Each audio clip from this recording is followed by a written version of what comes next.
Hi guys, this is Arun. Welcome to my YouTube channel physics by Arun Yadav. तो चलिए, आज एक छोटा सा टॉपिक लेके आपके सामने हाजिर हुए हैं। और ये छोटा सा जो टॉपिक है वो बहुत ही इम्पोर्टेंट है। ठीक है, फिजिक्स का ये टॉपिक है। और जो भी स्टूडेंट कॉम्पिटिटिव एग्ज़ाम्स की तैयारी कर रहे हैं उनके लिए ख़ास तौर से बहुत ही इम्पोर्टेंट है। तो टॉपिक ये है ऑप्टिकल पाथ। हम लोग ऑप्टिक्स की सीरीज स्टार्ट किए थे कल, और आज हम लोग उसी में एक छोटा सा टॉपिक लेंगे और जिसका नाम है optical path. Optical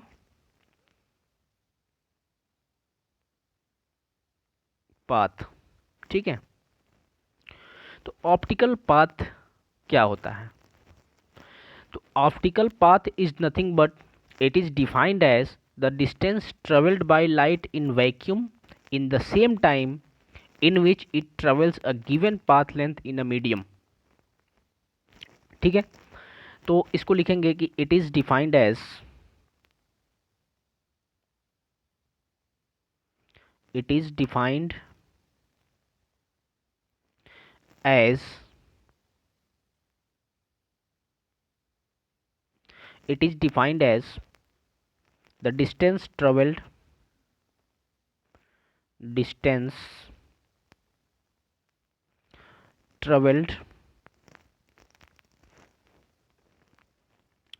by light in vacuum by light in vacuum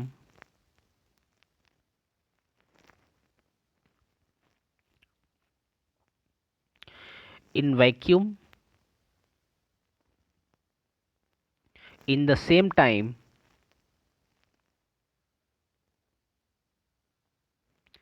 in the same time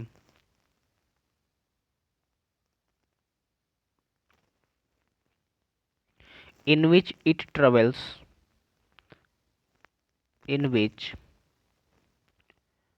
it travels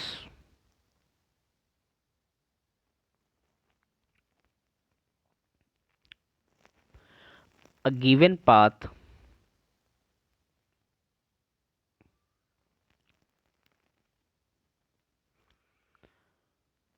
in which it travels a given path length in a medium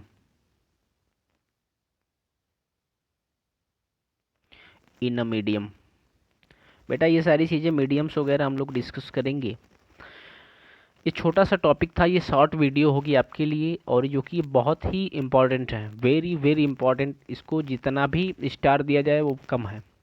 direct इस पे क्वेश्चन आते हैं, numericals आते हैं। ठीक है, तो optical path क्या होता है कि ऑप्टिकल पाथ लाइट के द्वारा जितना डिस्टेंस, जितने टाइम में डिस्टेंस वैक्यूम में ट्रेवल किया जाता है, उतने सेम टाइम में किसी मीडियम में जो डिस्टेंस ट्रेवल किया जाता है, ठीक है ना, तो उसी को हम लोग ऑप्टिकल पाथ बोलते हैं।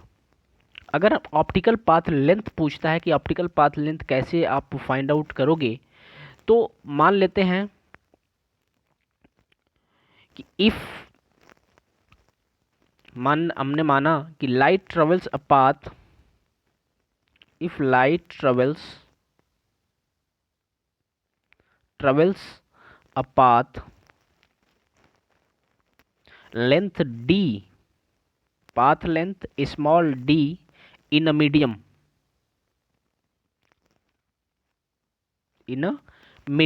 ठीक है।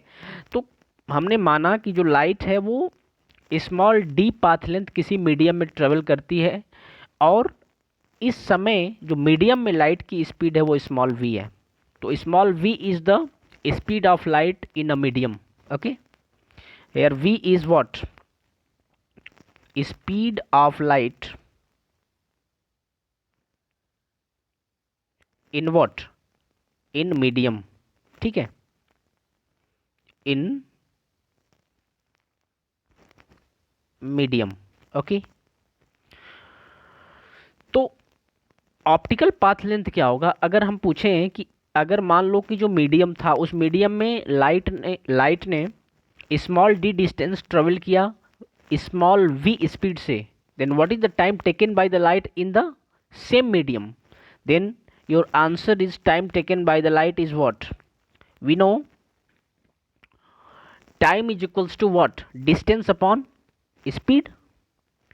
So small d is the distance traveled by the light in the medium, and speed of light in the medium is what? V.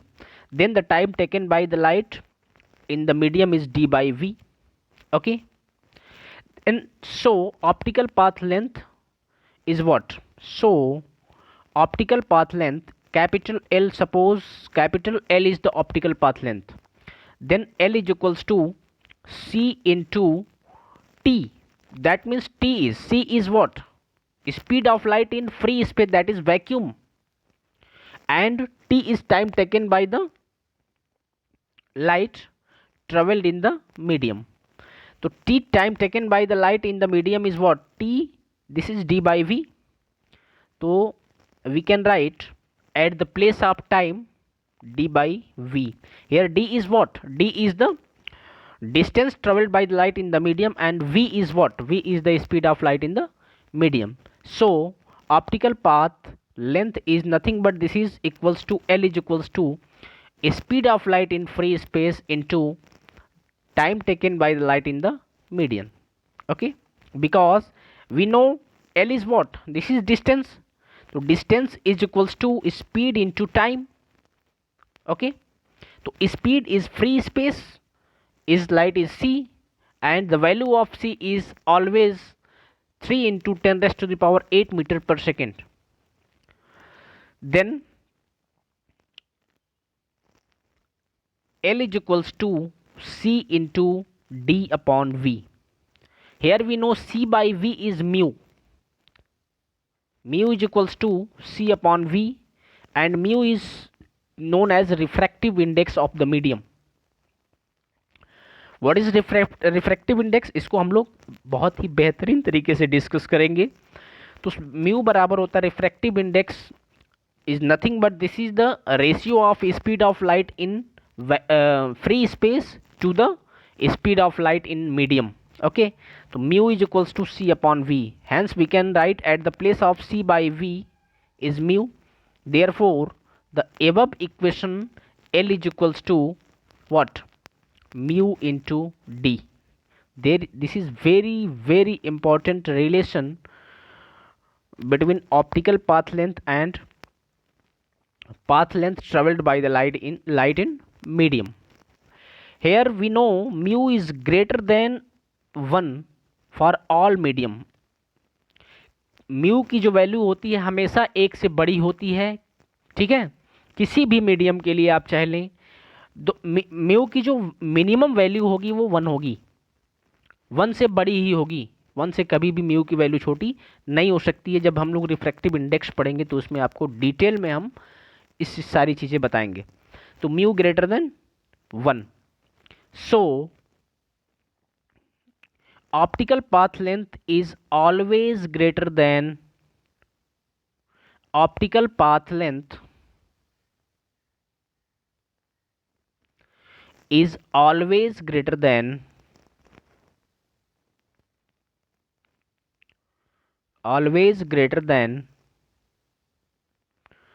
actual path length.